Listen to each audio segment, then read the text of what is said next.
Hi friends, 4 ఎకరాల లోపు land ఉన్నటువంటి రైతులకు రైతు భరోసా డబ్బులు రావటం జరుగుతుంది. దీనికి సంబంధించినటువంటి పూర్తి ఇన్ఫర్మేషన్ ఈ వీడియో ద్వారా మనం తెలుసుకుందాం. ఈ వీడియోను ఎవరు కూడా స్కిప్ చేయకుండా ఎండ్ వరకు అయితే చూడండి. వీడియో చూస్తున్న ప్రతి ఒక్కరు జస్ట్ ఒక లైక్ చేసి సపోర్ట్ చేయండి. సో ఫ్రెండ్స్, మనకు ప్రభుత్వం ఇప్పటి వరకు చూసుకున్నట్లయితే కేవలం 3 ఎకరాల వరకు ల్యాండ్ ఉన్నటువంటి రైతులకు మాత్రమే రైతు భరోసా డబ్బుల్ని అందచేయటం జరిగింది. అందులో కూడా ఇంకా అక్కడక్కడ కొంతమందికి అయితే 3 ఎకరాల లోపు ల్యాండ్ ఉన్న రైతులకు కూడా రైతు భరోసా డబ్బులు అందనటువంటి రైతులు ఉండటం జరిగింది. సో ఇప్పుడు 4 ఎకరాల వరకు ల్యాండ్ ఉన్నటువంటి రైతులకైతే ఒకరికి కూడా రైతు భరోసా డబ్బులు ఇంకా రాలేదు. ప్రభుత్వం 3 ఎకరాల వరకు కంప్లీట్ చేసినట్టుగానైతే ప్రకటించడం జరిగింది. కాబట్టి ఇప్పుడు ఇవ్వాల్సింది 4 ఎకరాల లోపు ల్యాండ్ ఉన్నటువంటి రైతులకు.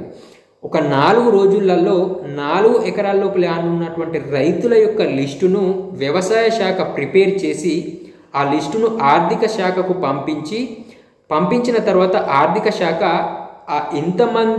ఎంతమంది రైతులు ఉన్నారు, వాళ్ళకి ఎన్ని నిధులు అవసరం పడతాయి అనేది చూసుకొని దానికి సరిపడా నిధులని సమకూర్చుకొని తర్వాత 4 ఎకరాల లోపు ల్యాండ్ ఉన్నటువంటి రైతులకు రైతు భరోసా డబ్బుల్ని వాళ్ళ ఖాతాలలో జమ చేయటం జరుగుతుంది.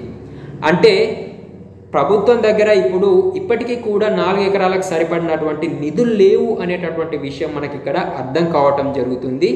నిధులను సమకూర్చుకొని వారం రోజుల వరకు నిధులను సమకూర్చుకొని అప్పుడు రైతు భరోసా డబ్బుల్ని రైతుల ఖాతాలలో జమ చేయటం జరుగుతుంది. అంటే వారం నుంచి 10 రోజుల టైం అయితే పట్టడం జరుగుతుంది రైతు భరోసా డబ్బులు 4 ఎకరాల లోపు ల్యాండ్ ఉన్నటువంటి రైతుల ఖాతాలలో జమ చేయటానికి.